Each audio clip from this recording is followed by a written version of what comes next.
apaan sih hutan wakaf itu? Hutan wakaf itu hutan yang dibangun di atas tanah wakaf. Jadi mudah-mudahan ini menjadi ikhtiar kita untuk melestarikan hutan. Hanya dengan donasi minimal Rp10.000, kamu bisa loh ikut berperan dalam aksi kami. Mari berdonasi untuk bantu bebaskan dan hijaukan lahan di Bogor. Penyaluran dibuka mulai tanggal 15 Juli hingga 25 September 2021 melalui rekening yang tertera berikut ini. Jangan lupa tambahkan kode unik 017 di akhir nominal dan konfirmasi pada link berikut ini. Waktu terbaik menanam pohon adalah 10 tahun yang lalu. Waktu kedua terbaik menanam pohon adalah saat ini. Mari berwakaf, mari hijaukan lahan di Bogor.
The Republic of Indonesia, Southeast Asia's largest economy and the world's largest archipelago, comprised of about 17,000 islands spanning over 5,000 kilometers along the equator between the Indian and Pacific Oceans. Indonesia has been a hub of international trade since at least the 7th century, attracting traders and foreign powers with its abundant natural resources. Home to 243 million people speaking 583 languages and dialects, Indonesia is the world's 4th most populous country, is the 3rd largest democracy, and is home to the world's largest Muslim population. Once an underdeveloped agrarian economy, and then one of the country's 7 Asian financial crises, Indonesia has recovered to become the world's 15th largest economy. Having weathered the recent global financial crisis better than its fellow G20 countries, Indonesia's economy has been growing at about 6% per annum in recent years, thanks in large part to a combination of domestic consumption, an emerging middle class, and productivity improvements, the latter of which has accounted for more than 60% of the country's economic growth.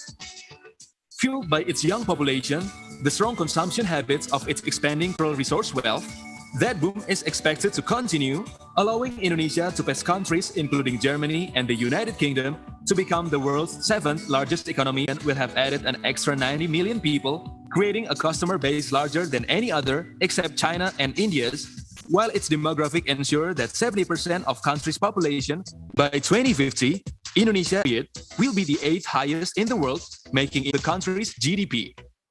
The Japanese cities of Jakarta, the capital, and Surabaya, the 2nd largest city, internationally, ranked 4th and 5th on a list of the world's hottest property markets. Average prices rose about 15% on the previous year, placing them ahead of cities such as London, Moscow, and Beijing. The world's largest palm oil producer and tin exporter, Indonesia also produces gas, plywood, textiles, and rubber, exporting to key markets of Japan, Europe, the United States, Singapore, and China. Indonesia is on its way to becoming one of the world's most important economies. Invest today for a stake in its success. TMF Group, jangkauan global dengan pengetahuan lokal. Global reach, local knowledge.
COVID-19 has brought the global economy to its knees.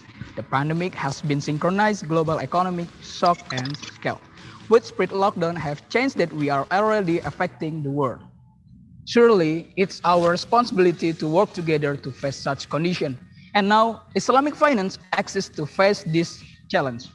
We as Islamic finance uphold the value of justice by showing the aspect of it to every individual that involved with it, not only for Muslim, but to all creation. Season has three kinds of competitions. Sharia Economics Debat Competition, or DISCO, is a national level debat competition. DISCO is new branch in the season 17 with the theme around Sharia economics. The competition can be followed by high school students.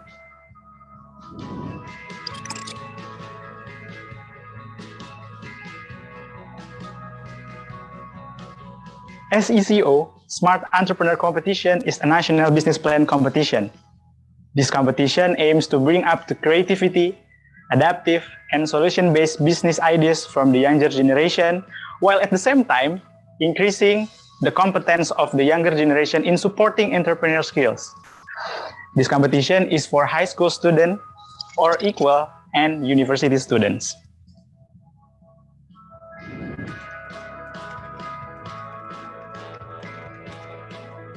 OESN, or Olimpiade Ekonomi Syariah Nasional, is the national economic Olympiad which is intended for high school students or equals and university students. With 3 stages of competition, we brought Sharia economics as the main topic. At the peak of the season program, seminar and workshop will be held presenting various practitioners of Islamic economics in diverse fields, both national and international. The season program will be held on 19 September until 3rd October 2021.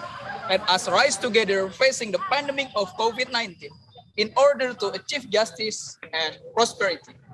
Let's join us on the 17th season.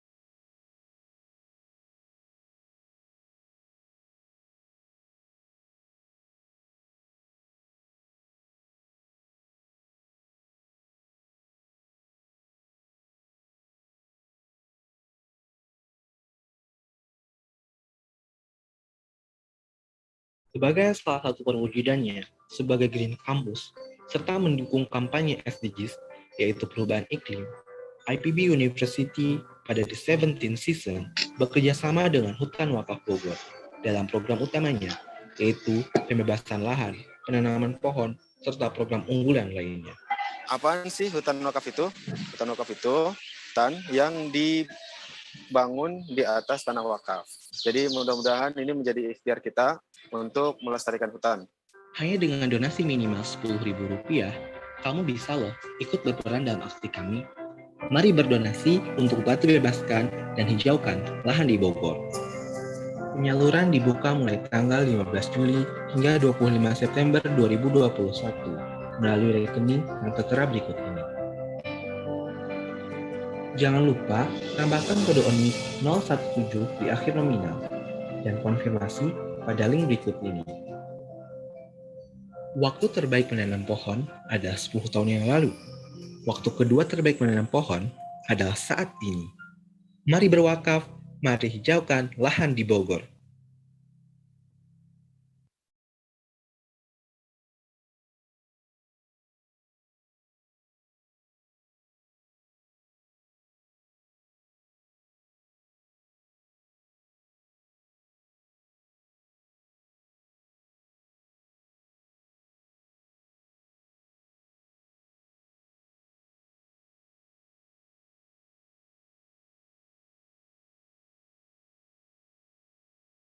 Afternoon and morning in other parts of the world. So I would like to announce several things to you. The schedule, his schedule actually, it should be tonight. His session will be changed to tomorrow. So tomorrow we are going to have 3 sessions. And the last session will be at 8 p.m. Indonesia time or 4 p.m. Makkah time.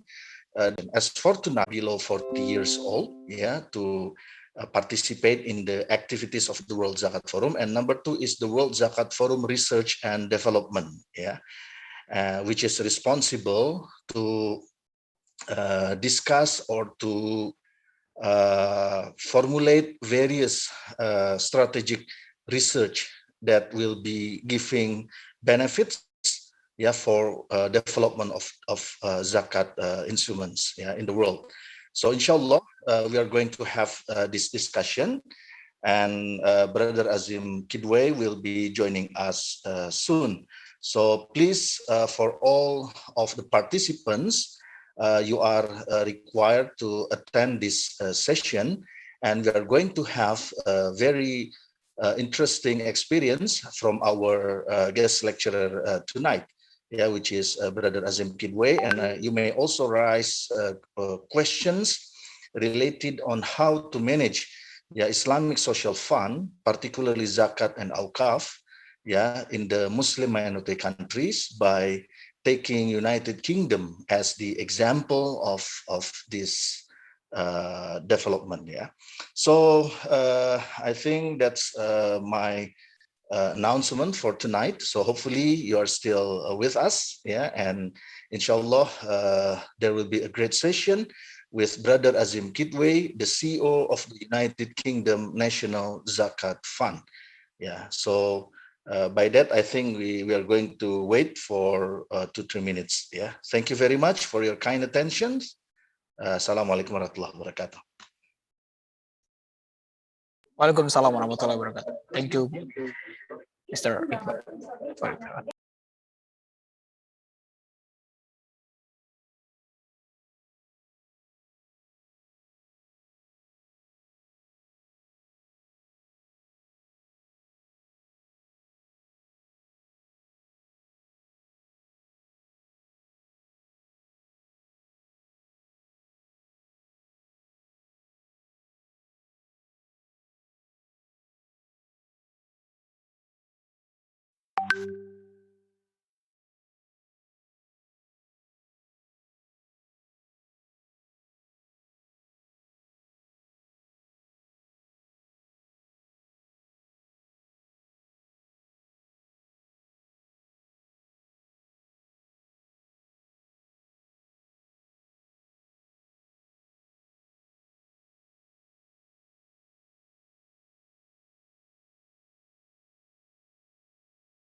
Assalamualaikum warahmatullahi. Waalaikumsalam warahmatullahi wabarakatuh. Brother Azim? Yes. How are you, my friend? Fine, alhamdulillah. Thank you very much for fulfilling our invitation.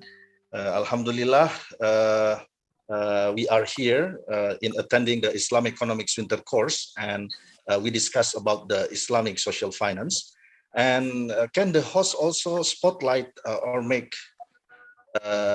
Brother Azim Kidway, so that everybody can see his face here, please? Okay. Okay. So shall we begin, Brother Bintang, the master of ceremony? Shall we, Mr. Irfan? Okay. For operator, please stand by. Please, operator, to spotlight Mr. Azim Kidway. Yes. Okay, MC, you may start. You may open the session first, please. Okay.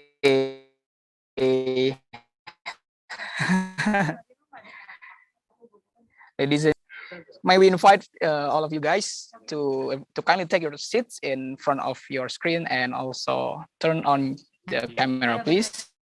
Bismillahirrahmanirrahim. Assalamualaikum warahmatullahi wabarakatuh. Innal hamdalillah nahmaduhu wa nasta'inu wa nastaghfiruh wa na'udzu billahi min syururi anfusina wa min sayyiati a'malina. May yahdihillahu fala mudhillalah wa may yudhlilhu fala hadiyalah. Asyhadu an la ilaha illallah wa asyhadu anna Muhammadan abduhu wa rasuluh. Alladzi la nabiyya wa la rasula ba'dah. Ladies and gentlemen, we do apologize as Prof. 𝒂𝒍𝒂𝒄 for some reason cannot attend the lecture this night. His lecture will be tomorrow at 8 p.m. But today we have another special lecture from UK, Mr.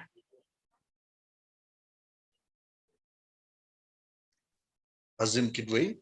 Mr. Azim Kidwai. And this session, I will give to Prof. Irfan. And to Prof. Irfan, the time is yours. Okay, thank you. To lead this session. Okay, thank you very much, Brother Bintang. So, Bismillahirrahmanirrahim. Assalamualaikum warahmatullahi wabarakatuh.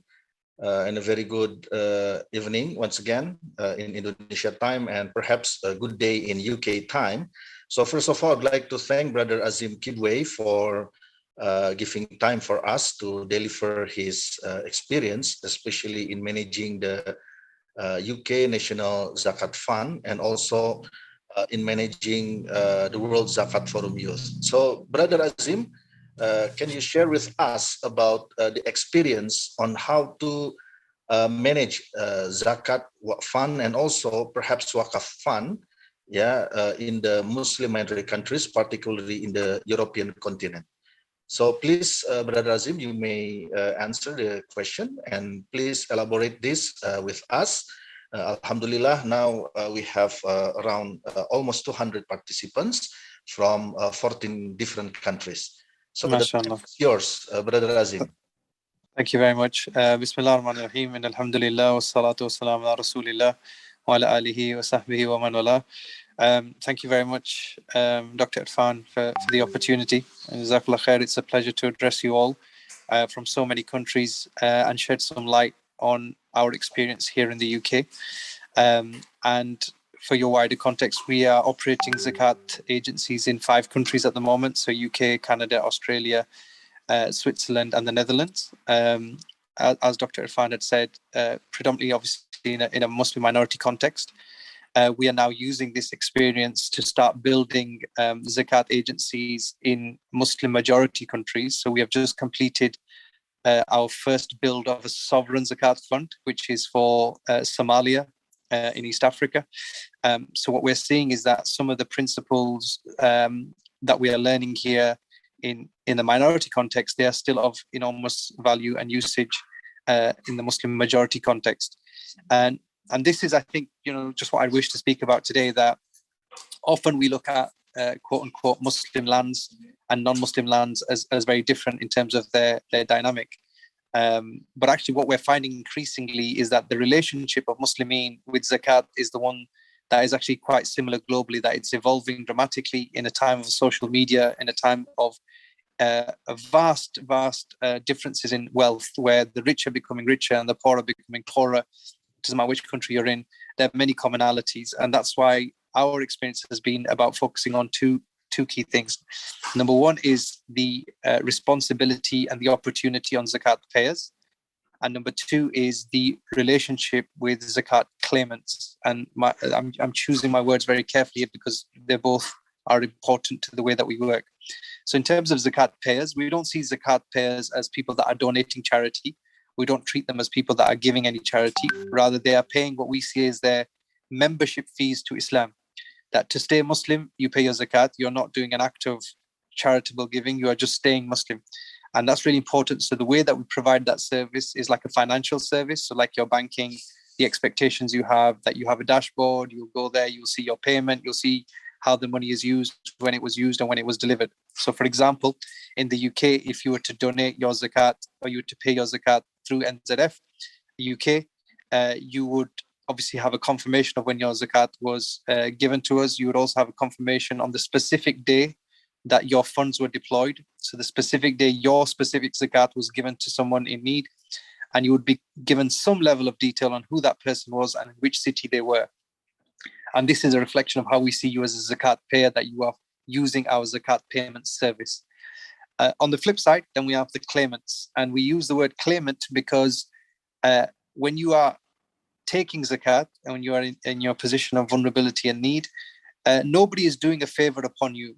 You are not, quote unquote, a beneficiary. You're not, quote unquote, someone that is having a favor being done upon them from the people that are giving them money. Rather, you are simply claiming what Allah subhanahu wa ta'ala has ordained for you based on the economic situation that He, in His divine wisdom, chose to put you in. Wealth and poverty is in the hands of Allah because He is Ar-Razzaq and He determines what people have. There is nothing special about a rich person and nothing special about a poor person except what Allah's divine wisdom was to give them money and to not give the other person money. So this is something that's really important to us in the way that we work. We focus on this idea of payers and claimants, and we make that at the forefront of what we do. The only thing that is also worth mentioning, I guess, alongside this is that because we are in a non-Muslim context, we are increasingly making more effort in the educative journey, the education process for Muslims to better understand their responsibility, but also the benefit of paying zakat. So apologies, I was in a conference call just before this meeting, which kept me, but we were discussing the idea of introducing a mechanism, a celebration for your first zakat payment. So for example, you'll see there's lots of online content, even yourselves, I'm sure most people that are listening to this call or are watching this video, that the day they earn their first wage or the month they receive their first wage, many people, especially in Muslim communities, we like to give this to our parents. We like to do some khair with this. And we celebrate that. This is what I did with my first wage. One of the things that we are now working on is using the same principle, say that you capturing the spirit of when your first time you paid your zakat. So maybe it's when you're 16, 18, 22, whatever your circumstances, but actually making that a celebration and recognizing this was your coming of age, coming of responsibility, where you fulfilled this pillar of Islam for the first time. So this perspective, again, it just comes from our focus on ensuring the best service for the zakat payer and also making sure that the zakat claimant feels they're part of a very special relationship.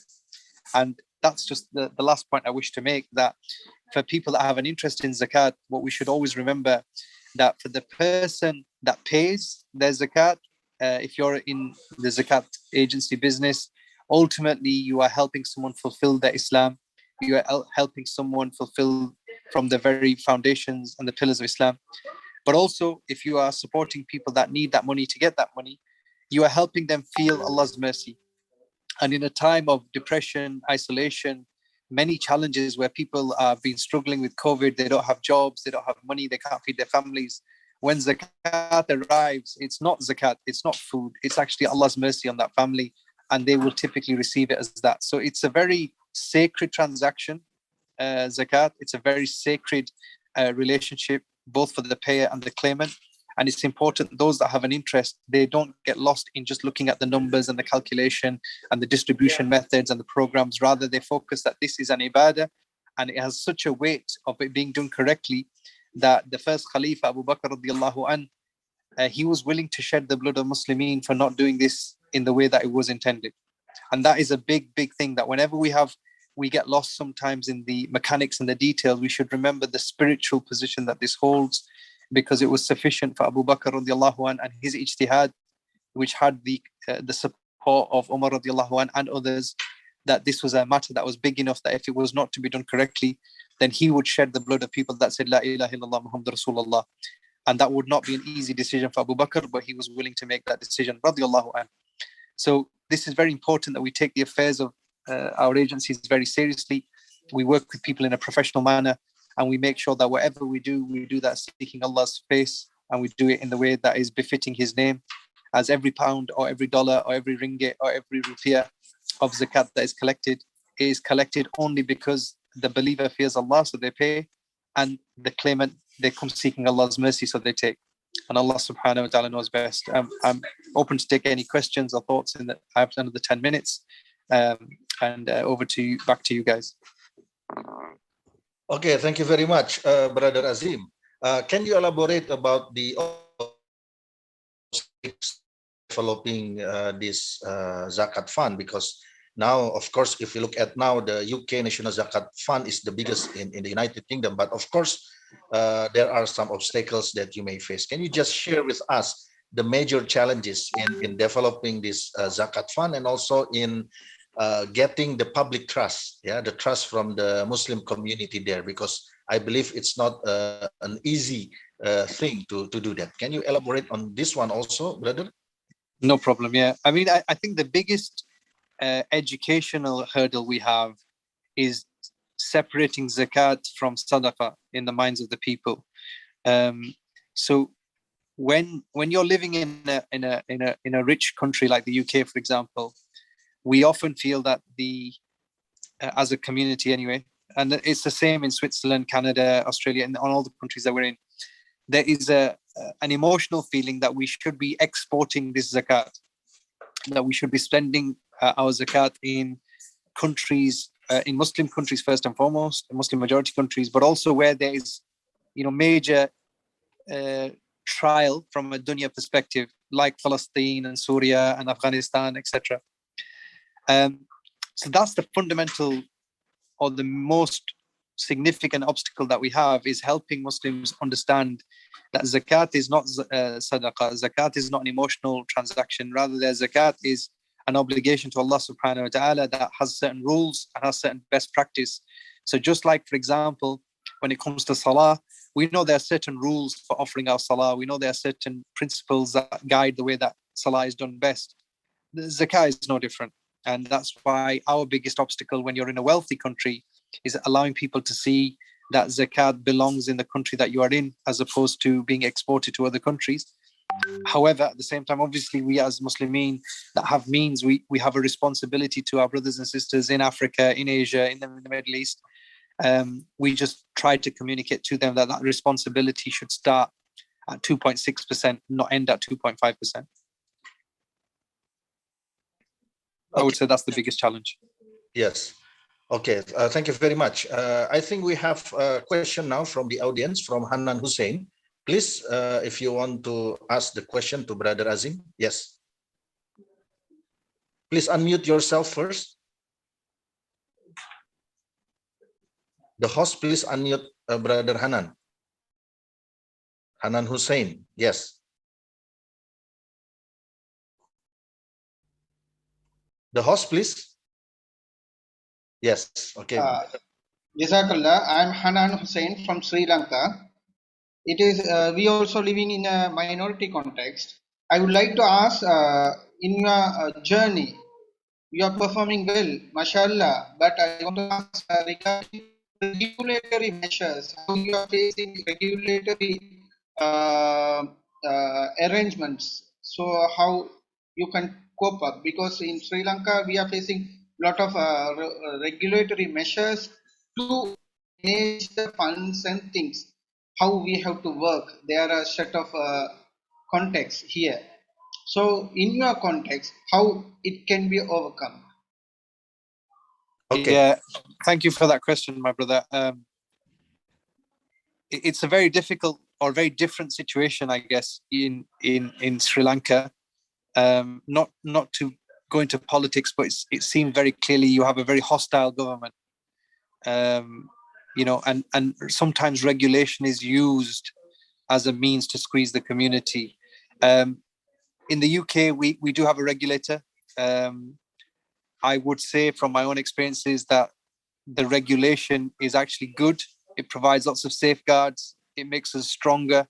We do our very well and best to understand the regulation and work within the regulation. I don't think I've ever come across any regulation in this country which is prejudicing the zakat agenda. So for me, I don't know how useful my experience is in your context, because here I don't think the regulation is used in a way to subdue the community. It has its challenges, there's no doubt, but I can only, if I'm very honest, I think I don't see any clash with the regulation here and the work that we're trying to do. And we ask Allah subhanahu wa ta'ala to ease the situation in Sri Lanka, which we see as a very open prejudice and in some cases almost an apartheid type approach when it comes to Muslimin. Okay, thank you very much, Brother Azim. Now, please, Brother Eko, yeah, if you want to ask question directly, yes. Jazakallah khair, Dr. Irfan. Very interesting. I'm 𝒂𝒄𝒊𝒂𝒄 from Ibn Khaldun University, Indonesia. I'm curious about how to find mustahik, or we call asnaf, in developed countries like UK from you. It's like that. Thank you for the answer. Yeah, unfortunately, my brother, it's very easy. Unfortunately, there are many people here. Obviously, the country is wealthy. There's no doubt about that. And most people are living, in a way they don't need zakat. Most people. So in a population of 5 million, I would say at least 4.5 million, they don't need zakat. Rather, they should be paying zakat. However, there is a growing population that needs zakat. Obviously, you will understand as well, as a developed, wealthy nation, we also have a much bigger contingent here of refugees.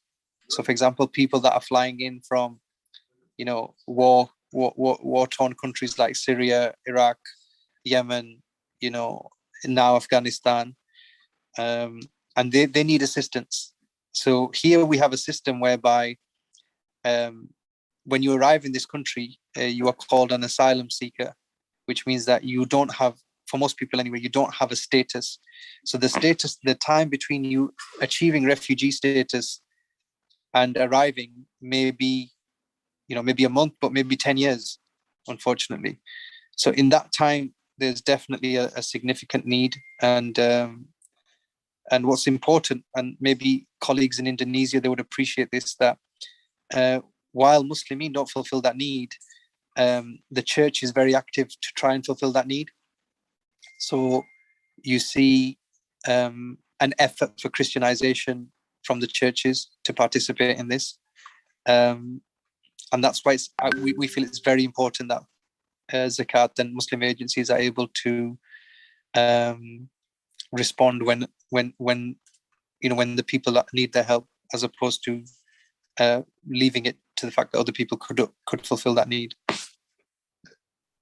Okay, thank you, Brother Azim. Another question is related with the digitalization, in your organization. So can you just share with us about your experience in creating this or in introducing this digitalization in order to optimize the zakat collection, and distribution in the United Kingdom? Please, Brother Azim. Yes, thank you. I mean, for us, Dr. Irfan, it's to be fair, it's not really a digitization, because we are digitally native in the sense that we've not been around for a long time. So we've not had to change our processes to be digital, but rather, in the UK, we are 10 years old. In Canada, Australia, we are 7 years old. In Switzerland and the Netherlands, we are 2 years old. So we are essentially digitally native. Like our starting point was websites and digital payments. So maybe I'm not the best place to answer that question in terms of the digitization agenda, because our starting point was that and is that. We don't operate offices where people come and give cash. We don't collect cattle, as you can imagine. None of the countries that we're in, we deal with that. Maybe I can give you some context from our experience in Somalia, where we've just designed the government's fund. And there we're looking at using, smart payments, payments over cell phones. And it's quite surprising, actually. East Africa is very digitally comfortable. It's very easy to move payments. But that's our only real experience in a context out of this. And there we will be facilitating people to make cash payments and recording them digitally, making cattle payments. For example, as you'll know, like you pay the zakat on camels and sheep. You don't pay it in camels. So, for example, we will be facilitating that through, smart payments, where people will be able to, use their small holding and use a calculator to determine how many sheep were due on their camels, and then be sent a location afterwards. Okay, thank you. We have some questions in the chat room. So from Sister Yekti Mahanani, she asked the question, does the management of zakat, infaq, and awqaf have an impact on the environment? Yeah, from your experience. Yeah, can you just elaborate on this matter? Yes. Sorry, can Yekti just explain, when you mean environment, you mean like the social environment or the physical environment? I think physical maybe, yeah, physical and social, yeah. I guess from a waqf perspective, yes. But it's very early days. Like I think I mentioned to Dr. Irfan before in a previous meeting, like waqf is very new. Alhamdulillah, I think there's only maybe 5 or 6 waqf operators in this country. The others, 3 of them will be private family offices. One of them is ourselves, and one of them is the University of Oxford. There's an Islamic waqf there of £200 million that supports one particular center for Islamic studies. So it's quite new. So I would say it's very, very limited at the moment. Inshallah, it will grow as our agenda matures. We're very small. Like, we've had a lot of impact in the way zakat is managed, but ultimately, we collect £5-6 million, at the moment. So I think it'll still take some time before there can be a visible impact on a number of these things.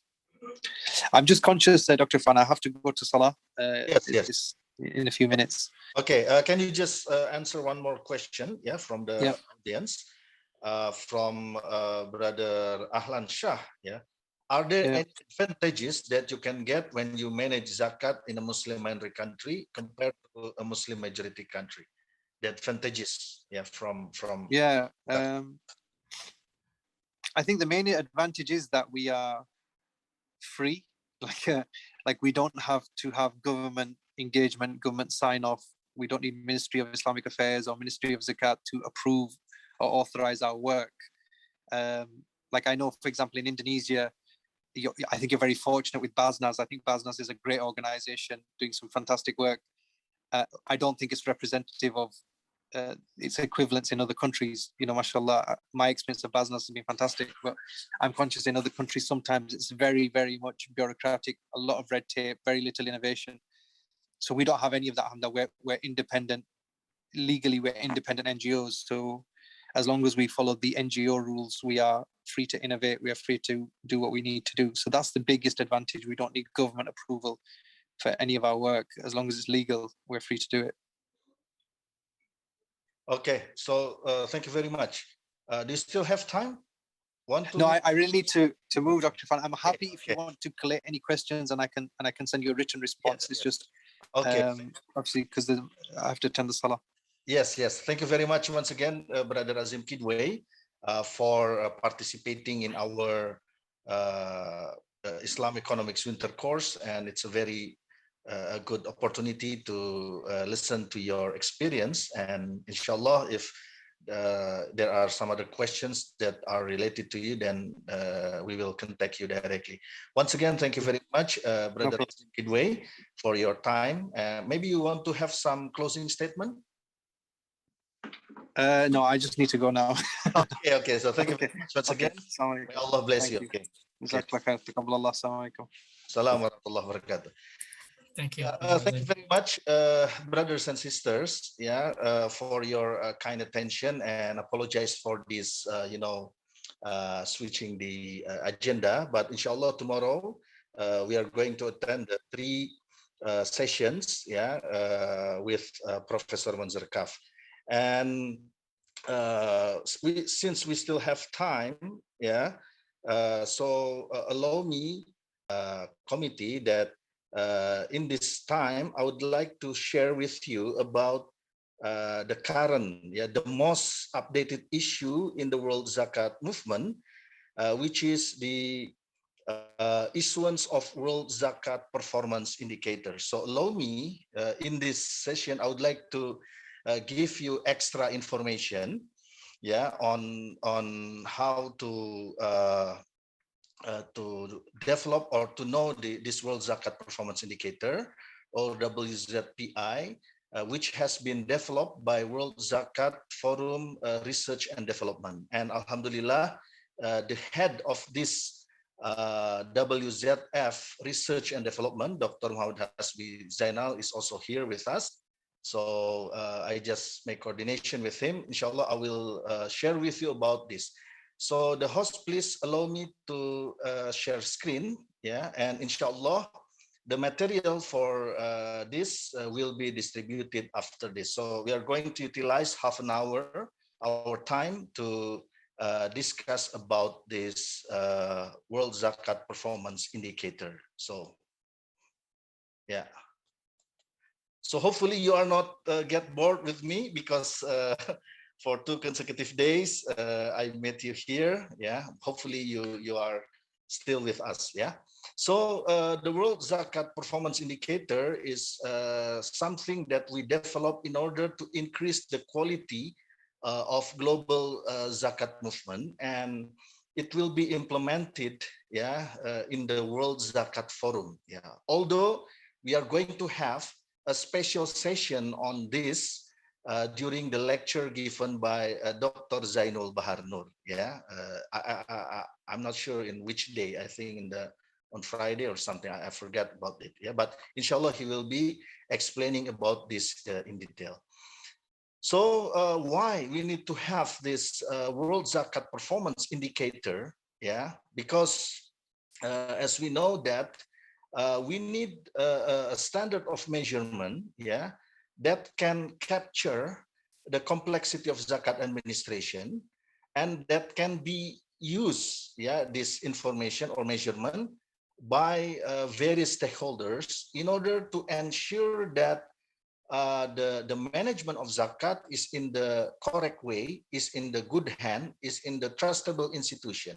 Yeah, so that's why we need to set up a standard of measurement that can be used as a reference for various stakeholders, including public, yeah, to analyze the performance of a zakat institution. Yeah, this is a very important thing, because sometimes when we talk about zakat, yeah, sometimes we use only our feeling. Yeah, I feel the zakat institutions have already performed well in their distribution programs.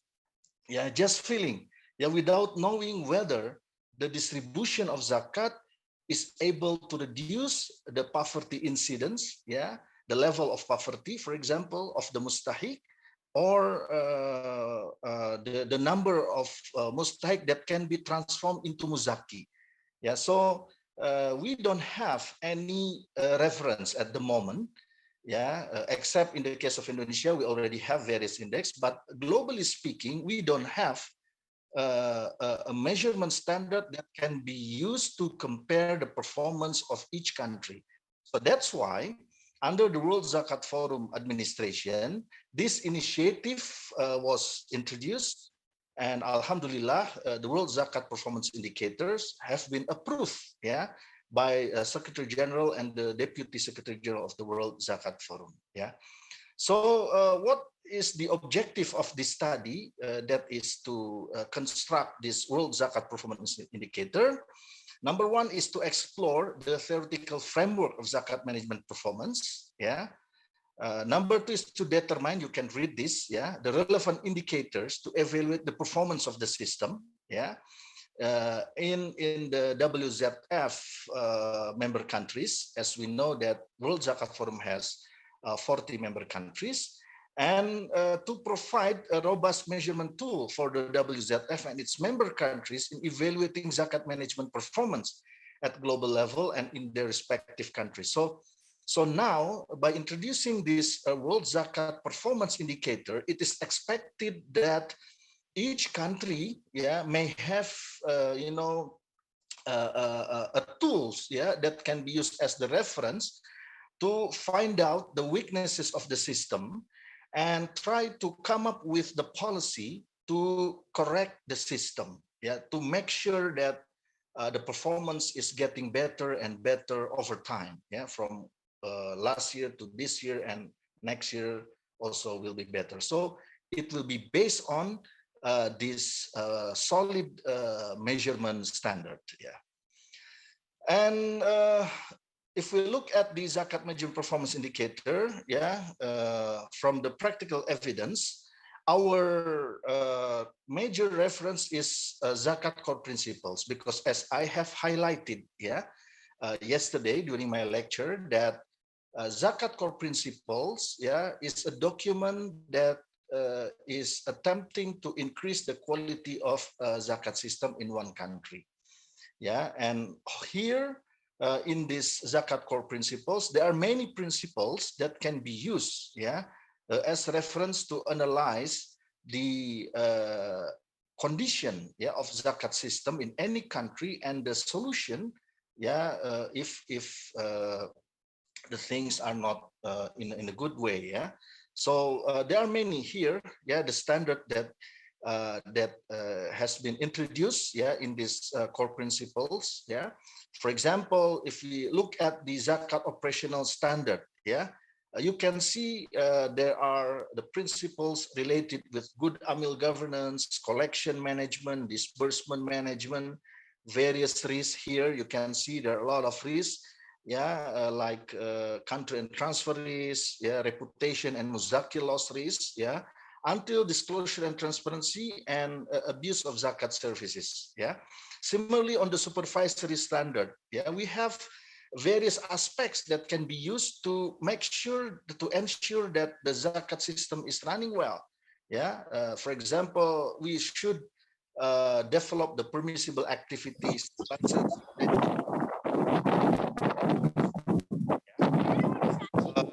This is from the practical evidence.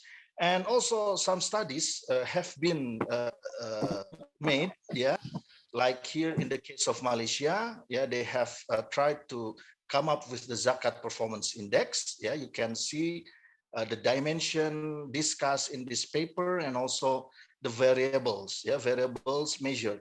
So you can see here. Another thing is result, yeah, the ZPI result, yeah, like this. This is the case of Malaysia, yeah, by taking the study at Lembaga Zakat Selangor and Negeri Sembilan. Yeah, it's 2 states in Malaysia. Yeah. Similarly, our National Board of Zakat has also introduced our own National Zakat Index, yeah, which cover 5 dimensions, yeah, 5 indicators like regulation, government budget, database management, and impact of zakat. Yeah, and this is the implementation of National Zakat Index, which is very useful in helping us to identify relevant policies to increase the quality of zakat management in Indonesia. Yeah, we also have in Basnas the Sharia Compliant Index as a measurement to make sure that zakat operation is always in line and comply with the Sharia principles, because zakat is religious tools. Yeah, it is one of the pillars of Islam. Yeah, and also the other index. Yeah, the other index that has been developed. Yeah, so. The basic message here is there is the need for us to have a measurement standard that can help us in increasing the quality of zakat management.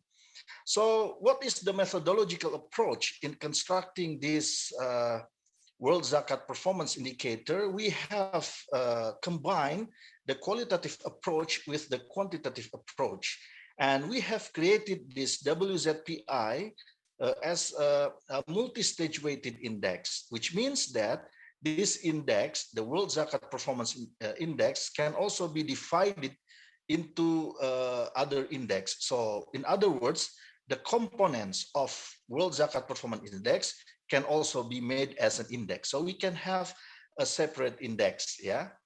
So this is the meaning of multi-stage weighted index. So what are the dimension variables of the World Zakat Performance Index? Yeah. So brothers and sisters, we have 5 dimensions, yeah, of this World Zakat Performance Index. Number 1 is the legal foundation. Yeah. Number 2 is the zakat supervision. Yeah. Number 3 is zakat disbursement. Number 4 is zakat collection, and number 5 is zakat reporting. So these 5 dimensions are the basic components of the World Zakat Performance Index. In the legal foundation, we measure the general framework, yeah, of the system, and then the permissible activities, yeah, and also licensing criteria. Permissible activities, for example, what can be done and cannot be done, yeah. In terms of collection, what can be done and what cannot be done. In terms of distribution as well, yeah. So there has to be incorporated in the legal system. And if you don't have specific Zakat Act, then you can find the nearest laws and regulation. Like in the UK context, for example, they are, complying with the nearest regulation is on the Foundation Act, and then the Charity Act, because in the UK they have Charity Commission that will supervise all charity organizations. So UK National Zakat Foundation actually is part of, they have to follow the Charity Act, yeah. So this is the legal foundation. And then regarding the supervision, what are the variables observed in this dimension?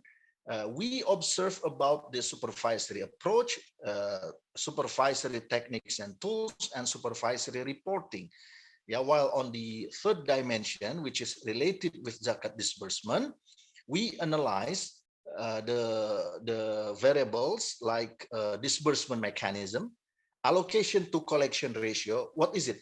Allocation to collection ratio means how much the amount of distributed zakat compared to its collected amount. Yeah, so you compare with this one. So if the allocation to collection ratio reach, for example, 0.9, it means that 90% of the collected fund is distributed through various programs. So this is the meaning of allocation to collection ratio. And also we have a zakat impact assessment, yeah, and then variable of a mustahik database, yeah, whether you have a proper mustahik database system, and also disbursement risk management. So these are the variables that are observed with regard to zakat disbursement dimension. Number 4 is zakat collection. Yeah, so in this zakat collection dimension, we observe the collection mechanism, collection growth, yeah, and then collection risk management, zakat literacy, and muzaki database. Yeah, so these are the variables observed when it comes to the dimension of zakat collection. And another important aspect is related with the zakat reporting, because reporting system is very important. Good reporting system will lead to transparency, greater transparency and accountability. Yeah, and this is a very important aspect because it will be related with public trust. Yeah, if you have a good reporting system, then inshallah the public trust will increase. And what are the variables observed with regard to this dimension? Number 1 is the audited financial statement. Yeah, this is a very important thing. Yeah, in Indonesia we have our own standard of accounting, zakat accounting, and then financial disclosure. This is the second variable observed. And number 3, or the third one, is annual report. Yeah, so people will access this and they will be convinced if you have a good reporting system. Okay, now we come to the objective of the indicators. Yeah, so I will give you this in detail. Yeah, the indicators that have been mentioned here, and then what should be the objective? Why we have this kind of indicator? Why we have, for example, licensing criteria? Why we have permissible activities?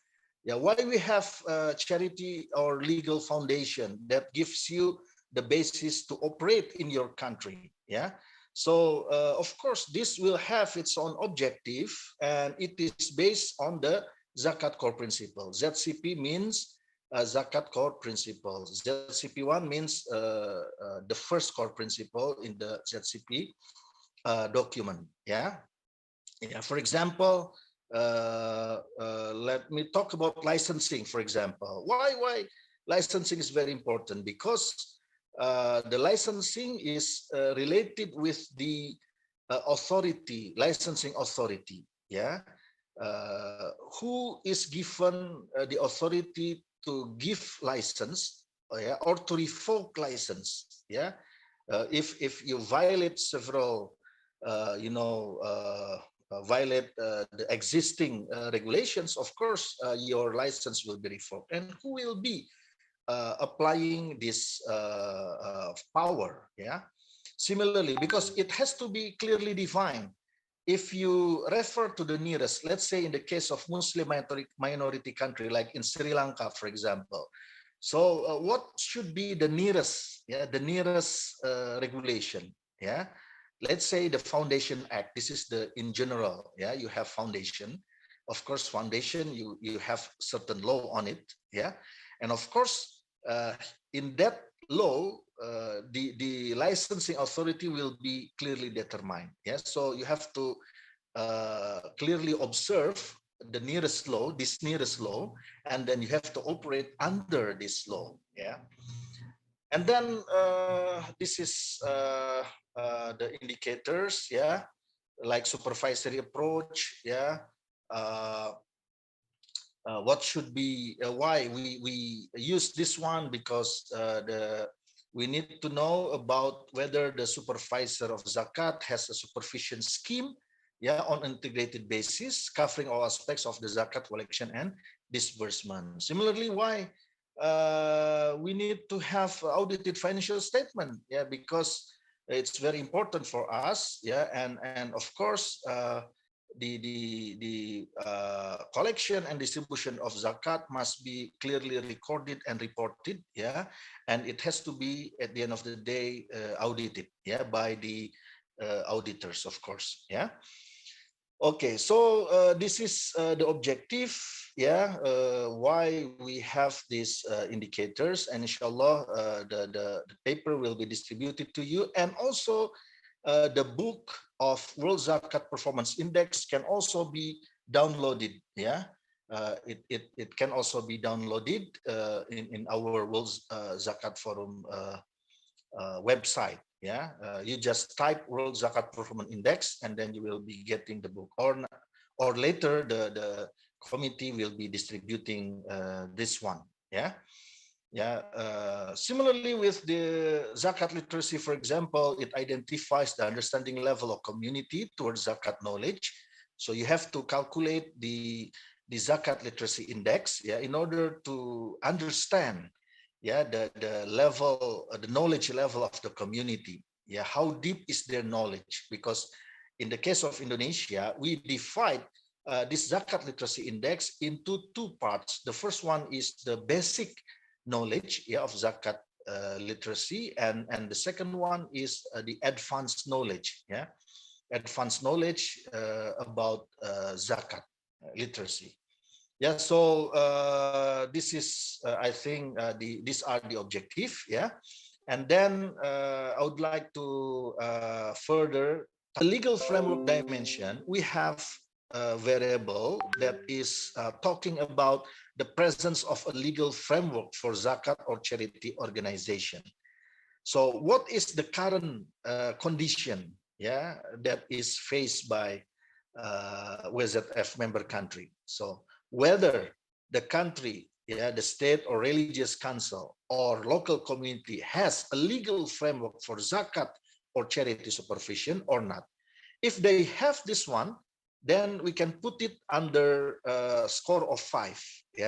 So we make the Likert scale ranging from 1 until 5. 1 is bad, 5 is excellent. So you just observe the condition, and then you put in which scale, in which Likert scale, the actual position of current operation of zakat system in the WZF country. Yeah.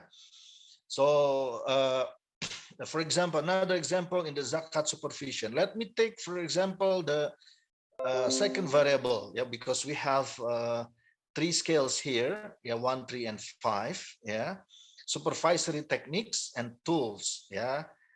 If the zakat or charity supervisor has supervisory techniques and tools to evaluate the performance of the zakat or charity institution and implements them regularly, so their score will be 5. Yeah. But if they don't implement regularly, the score is 3. Yeah. And then if they don't have at all, yeah, so the score is 1. Yeah. This is just an example. Why we need this one? Because this will be related with the calculation of the index. Yeah, these scales are related with the calculation of the index. Okay. Okay. Yeah, this is just another example. Financial statement, for example. Yeah, 5 is when financial statements are available and audited. Yeah, 3 is when financial statements are available but unaudited, and 1 is financial statements are not available. Yeah, yeah, and then you can observe from this one. Yeah, the zakat collection management. Yeah, it is related with the SOP, for example. Yeah, standard procedure for zakat collection management is available and certified, so you can get 5. Yeah. So you just read this one, and then you can analyze the actual condition, whether if an institution doesn't have any standard procedure, yeah, for collection management, yeah, it's not available, and it's not certified, so you can get 1. Yeah, because it's not available. But if you have, if it is available but not certified, yeah, so the score is 3. Certified here means the certification of the quality of management, like, for example, ISO certification. Yeah, ISO certification that can be used as evidence that you are certified or not. Yeah, and when your organization is certified, yeah, like ISO 9001/2016, it means that you have a good management system because you are already certified.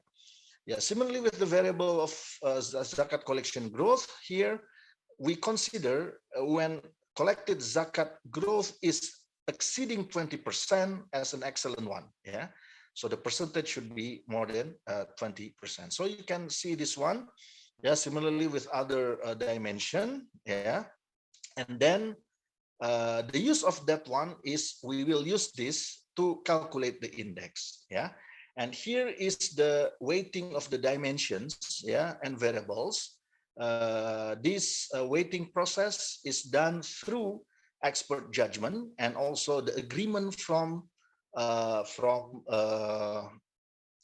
Secretary General and Deputy Secretary General of the World Zakat Forum. Yeah.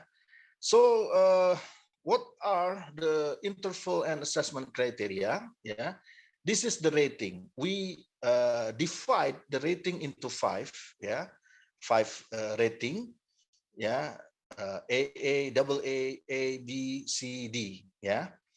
When the scoring interval is when the scoring interval lies between 0 until 20, yeah, so the rating is D. Yeah, so it means that the indicators of the World Zakat Performance Index cannot be applied to the country or zakat institution. So you can see this one. Of course, the best one is AA rating. Yeah, when that country or zakat institution is considered compliant with all essential criteria in the World Zakat Performance Index with no significant deficiencies. Yeah, so this is the explanation about the assessment criteria. So what are the advantages of this one? Yeah, what are the advantages? Yeah, number one, we will be having, yeah, the standardized evaluation model. This is our first advantage.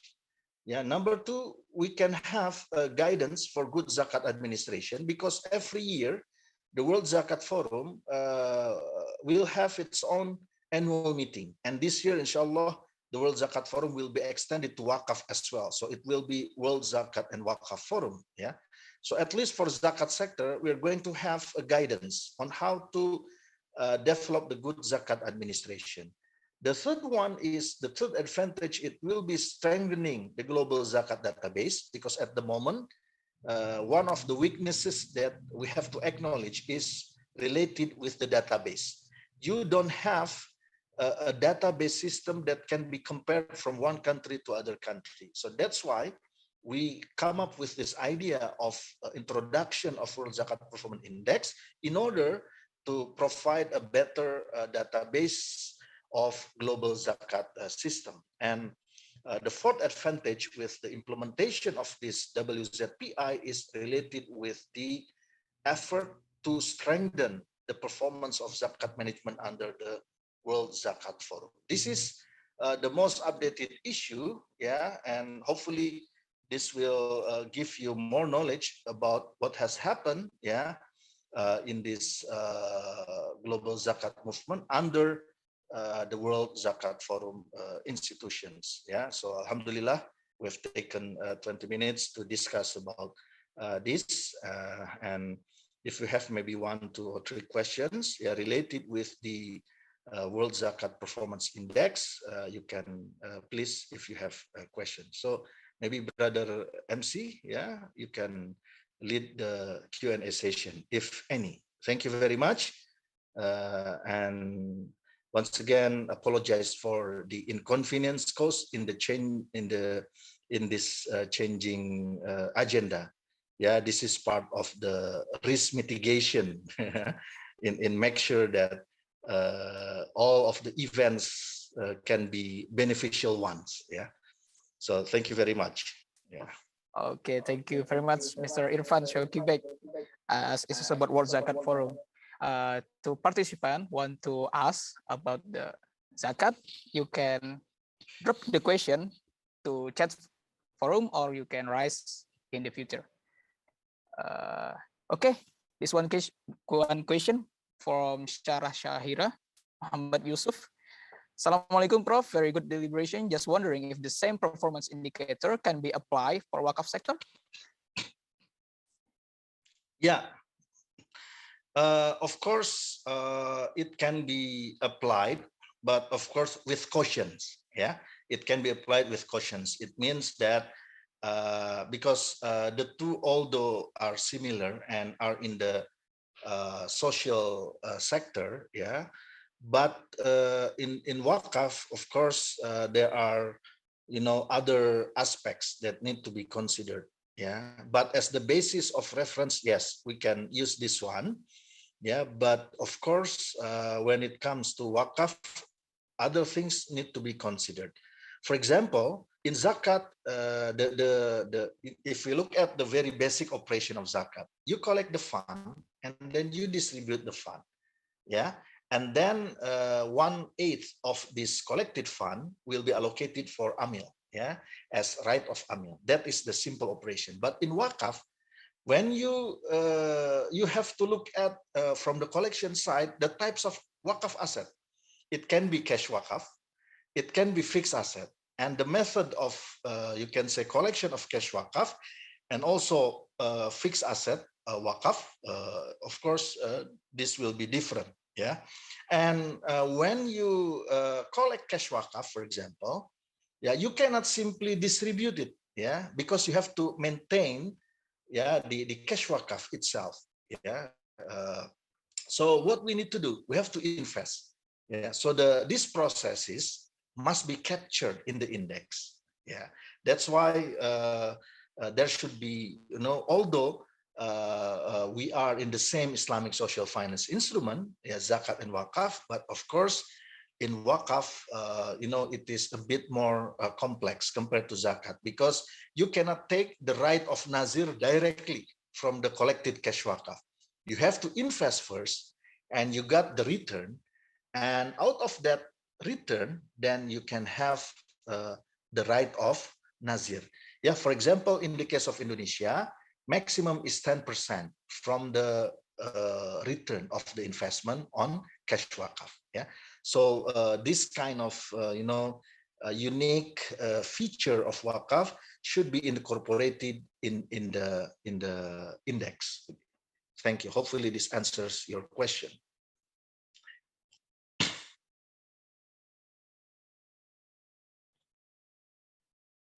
Okay, thank you, Mr. Irfan Shauki Beg, for the answering the question.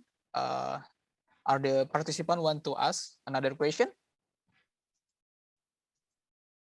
Participant, just on your future raise hand, or you can drop question in the chat box. Yeah, I think the time is also almost over. Yeah. Okay. So what we learned today? Oh, yeah. Oh, yeah. Yes, brother. We brother. have a question, Brother Abdul Fattah. Mr. Abdul Fattah, time is yours. You can unmute. Assalamualaikum warahmatullahi wabarakatuh. Assalamualaikum warahmatullahi wabarakatuh. I want to thank and appreciate the doctor for that insightful lecture that he has delivered. On the issue of investment as regards Zakat and Waqf, can we make investment on both at the same time if we receive Zakat and we receive Waqf? If we are unable to have in our midst a kind of a management body that can see to Zakat separately from Waqf? You mean, if I'm not mistaken, so what do you mean? You mean the separation of Zakat and Waqf will lead to different assessment? Yes, sir. Okay, yeah. If let's say an organization collect both, you mean, yeah? At the same time, he's also collecting Zakat and also Waqf, yeah? So let me answer you in two scenarios.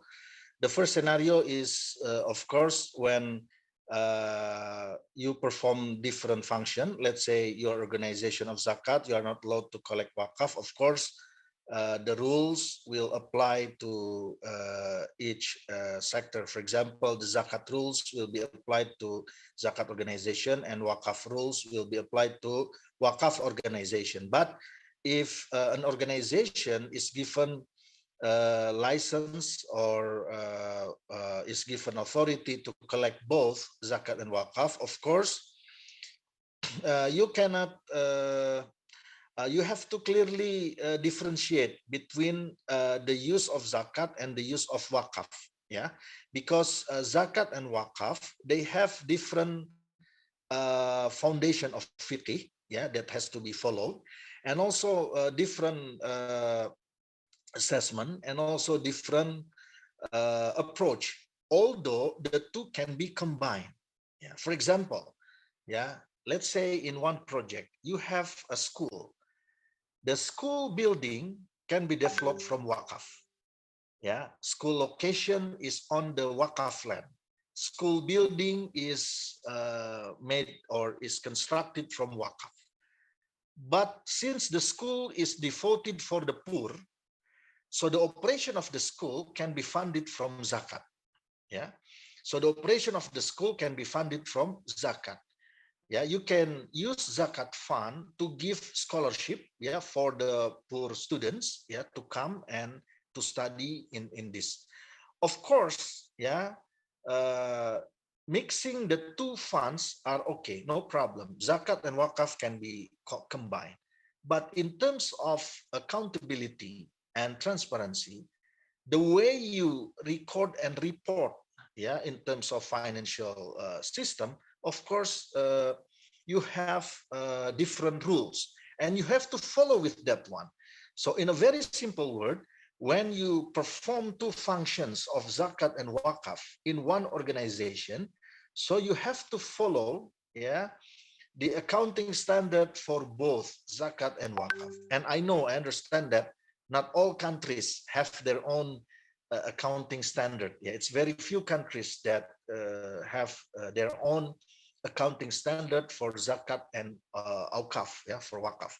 So in this case, you have to use the two. Yeah, you have to use the two. You have to carefully, record everything, and report everything based on the prevailing accounting standard. But in reality, the two can be combined. And I believe some countries also have adopted this style, like my colleague from Nigeria, we have Brother Lawal Maidoki, the chairman of Sokoto Zakat and Awqaf Commission. I believe some of his staff are here also. So of course you combine the two, and it's very good. But of course, the way you report the financial aspect, will be different for zakat and wakaf. Thank you very much. Thank you very much, Mr. Irfan, for the answer from the question. But in the chat room, we still have one last question, maybe, Mr. Irfan. Okay, I will read for you. Assalamualaikum, Prof. How far has the development of zakat management in Indonesia been based on the zakat index? We have our index for the first time in the year 2016.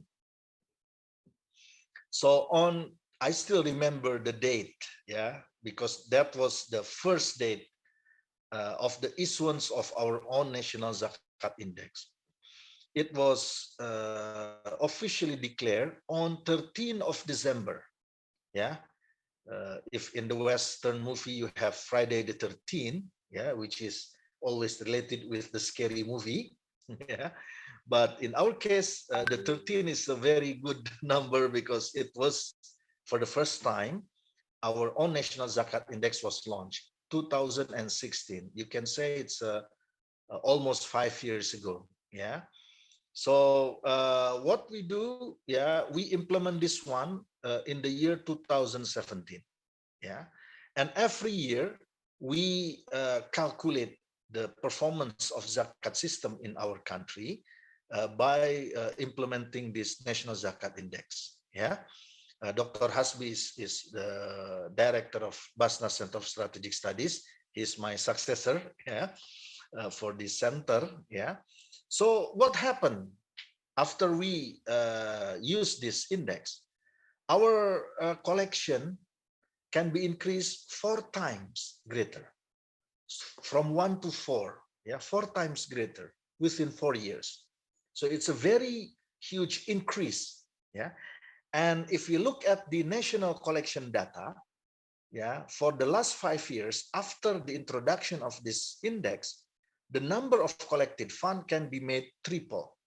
National collection, because national collection means the collected fund from all zakat organizations in the country. They are under the coordination of Basnas, National Board of Zakat. So this is just other impact. And also the quality of disbursement program can also be increased because we measure the impact, the impact of zakat distribution, whether the distributed zakat can increase the welfare level of the mustahik or the recipients, whether their independency can be increased, because you cannot have eternal mustahik, forever mustahik. Of course, you have to alleviate that one, and you can also find out the percentage of the mustahik that can be transformed into muzaki. So this kind of index, have been used since 2016. And of course, since the design of our national zakat index is outcome based, so we need also to capture the process of zakat management in our country. That's why we develop other index. For example, when we talk about the empowerment program, we use utilization index of zakat, something like that, to capture the process. When you do empowerment in one village, so we apply a village zakat village index, so you can know your current condition and the progress of each stage of the empowerment process. So you can find out the progress in a very good way because you have your own index. And at the end of the day, every year we will be measuring all of these processes through our own national zakat index. That's why, based on our experience, we propose to the World Zakat Forum leaders, to try to have a similar approach, by having and by introducing certain measurement standard. That's why we come up with this World Zakat Performance Index. So this year, we are planning to implement this one, and inshallah, Dr. Muhammad Hasbi will be the person in charge that will be conducting the analysis, on the World Zakat Performance Index from WZF member countries. So hopefully, Brother Ahlan Gultom, this can answer your question. Thank you very much. Okay, thank you very much, ladies and gentlemen. And the third series of lectures of our event has come to an end. We would like to express our gratitude to all of distinguished lecturers today, Professor Raditya Sukmana, Brother Azim Kidway, and also Dr. Irfan Shauki Beg, who have shared their valuable time, knowledge, and wisdom on today's lecture. We would also like to express our gratitude to all participants who have attended all lectures today until the end. May Allah bless all of our activities today. Also, we would like ask you for gifts as you may let many inconvenience towards our session.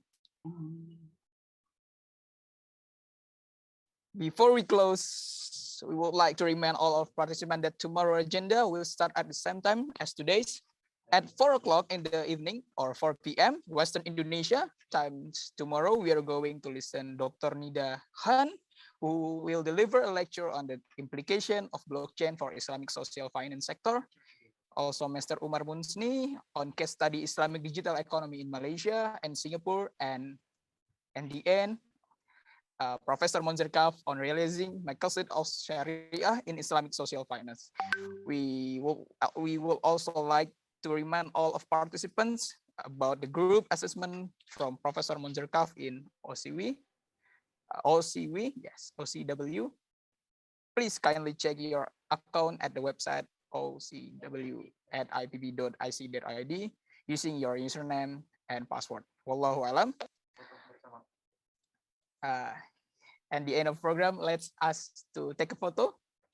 Maybe all attendants can open the camera.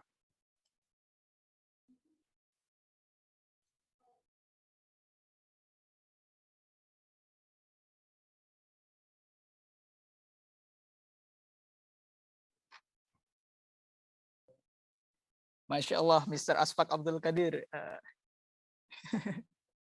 from Sri Lanka. Masya Allah. Jazakallah khair. Assalamualaikum. So, Mr. Yusuf Zubair, Assalamualaikum. Waalaikumsalam. Where are you from, Mr. Yusuf Zubair? Thank you so much. Okay, let us take a photo. Okay. Ithak ya. Ahli. Wahid, 1, 2, 3. Okay. The next slide, please, operator.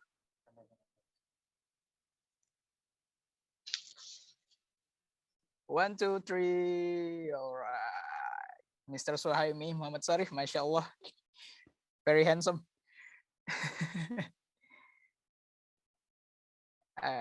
1, 2, 3. Assalamualaikum. Mr. Yusuf Ismail from Malaysia. Okay, the next slide. Second slide. 1, 2, 3. Okay, Dr. Suhaib.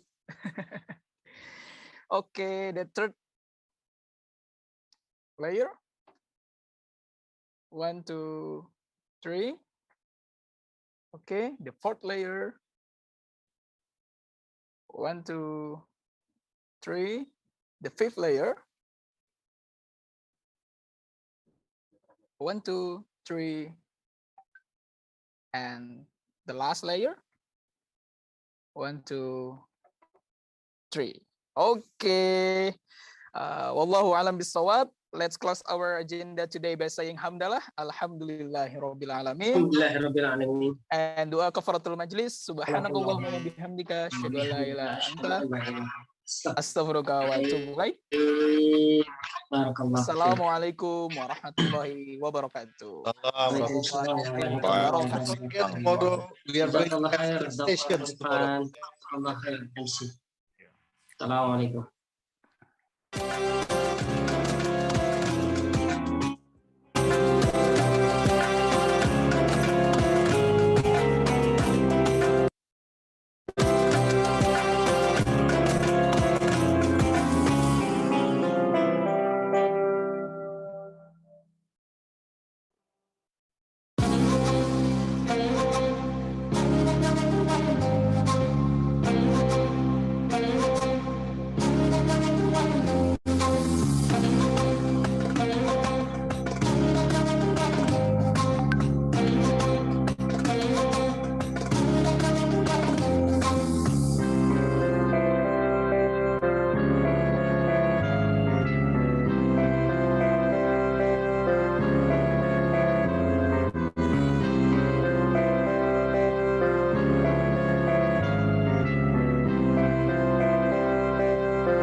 Zakat, infak, and sadaqah at the national level.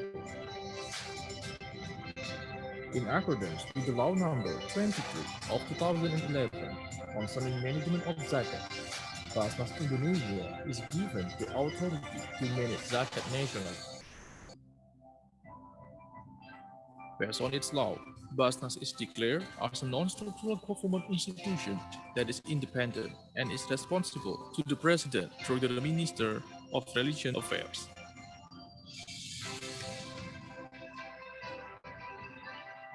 Basnas spread throughout Indonesia and organizing 23 national laws, 15 laws provinces, 34 Basnas provinces, and 514 Basnas regencies and cities.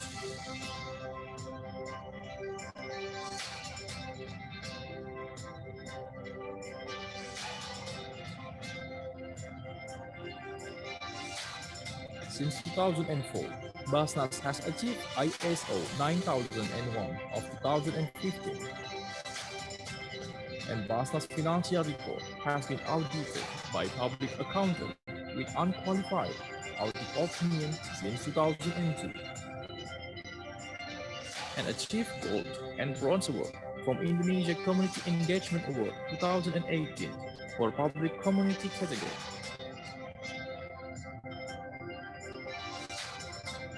Basnas received the International Award in Global Islamic Finance Award 2018 and 2 awards as Best Zakat Distribution Program and Humanitarian Award in 2019.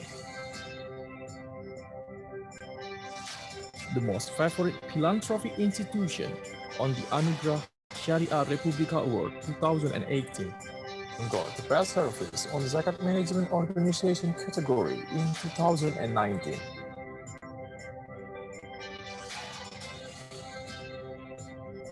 Basnas got Padma Mitra Award in 2019 in the category of the sustainability of value chain in organization.